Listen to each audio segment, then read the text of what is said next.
come to the fore on finals day, it's going to be hard to knock her off. But have a look at this first heat of the day. Jeremy Flores taking on John Florence. And Jeremy, he'll go into this one pretty confident. 2 previous head-to-head matchups. John's never wrestled a heat away from Jeremy. And, you know, that's big. A little bit of extra speed. He's not cruising. You see how he looked over his shoulder at the left and decides, the right's going to be the go. You know, I think, again, when you talk about conditions, the rights are going to have a little bit tougher time finding the first section, but they are going to be a lot longer, and they're going to offer some down-the-line speed runs, you know, and the lefts are going to have just a little quick tension there in the you know, steeper section. That's John really knows that he's going to have to bring that type of surfing. You got to make them work. Well, there is some opportunities out here, though. Jeremy Flores spotting some scoring potential down the line. Straight into it.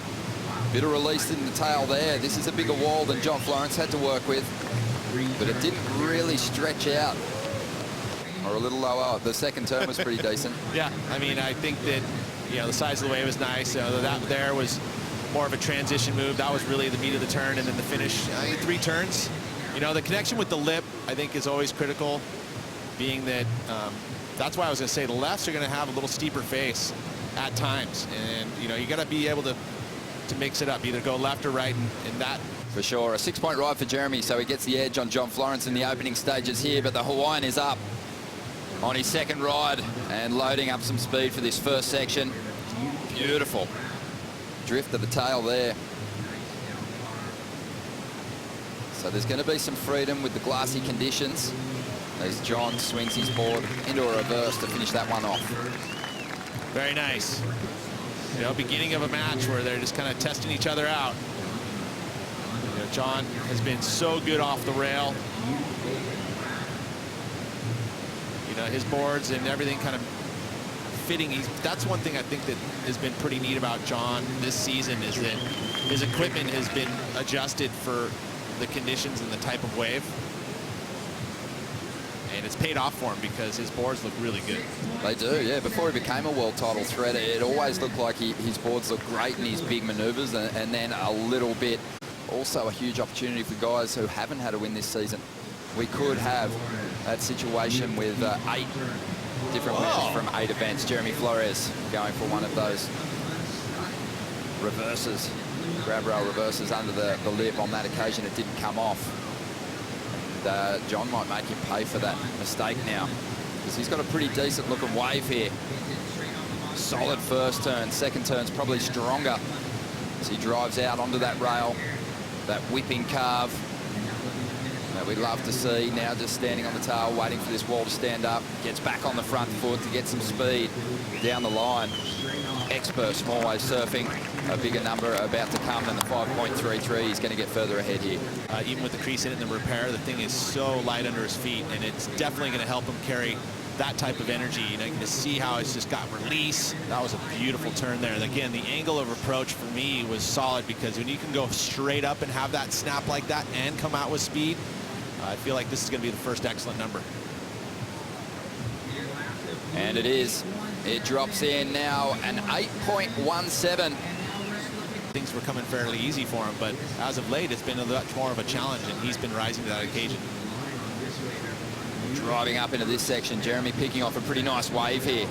Wants to make sure he finishes this one off. If he can't get the 8.84, he'll want to better the 6-point ride he's currently hanging on to, surfing with a lot of speed. Making sure he finishes that ride off. So 18 minutes to go. What are your thoughts, Pete? Do you think it could go to an 8.84? Well, we'll take a look at it here. I mean, again, mistake-free, you know, and a good bit of variety. Again, both these surfers look spot on. You know, no one looks like they're sluggish at all.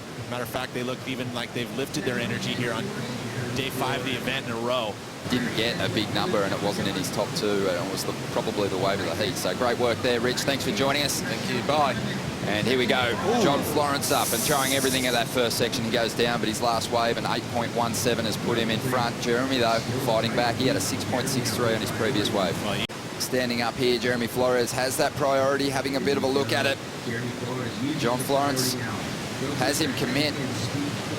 And And just a transition maneuver to begin with. This way flattened out a little bit for that first section. That third turn was strong, but Jeremy knows that's not going to be enough. He needs an 8.21.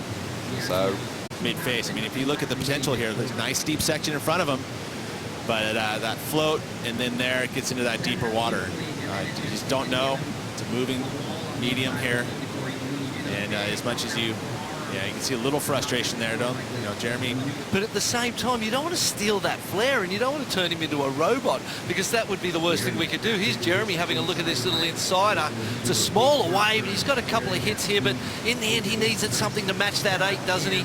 And he's come undone on that one. And if I'm Jeremy, that was a critical mistake, as you guys said, because he had to, you know, convert that priority into an 8-point ride to put himself back in the heat. He'd just flare on waves and excite us, excite the judges, and get the scores and get that balance right. And Ross really seems to have done that very well this year.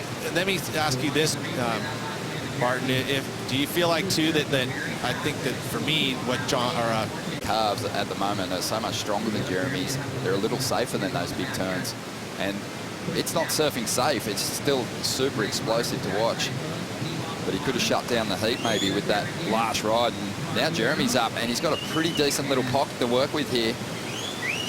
A lot of work done. He likes the feel of it. He's going to kick out with just over a minute to go. You know, we'll check it out here. Again, much smaller wave. But again, we talked to Richie. It's not necessarily the size of waves, as long as you put the board vertical and show some speed. And he did that here. You know, the potential of that wave, when you look at it, again, it's going to be a less potential, scoring potential, but he did surf his way to a pretty good score. So from the judges' perspective, it would have looked pretty impressive. It wasn't enough, though, Pete. It came through at a 7.17, maybe just missing that element of progression or high risk, but that was solid surfing. It was, and, you know, and again, that wave stayed fairly steep throughout each and every maneuver. I mean, look at that. He rattled off 6 solid turns. I mean, and he would have liked that feeling. Produced his highest score, but it's over. How nerve-wracking would that moment have been for John, looking in and just seeing Jeremy's board and a lot of spray just exploding out the back there. Another close heat between these two competitors, but it is the current number 2 on the leaderboard.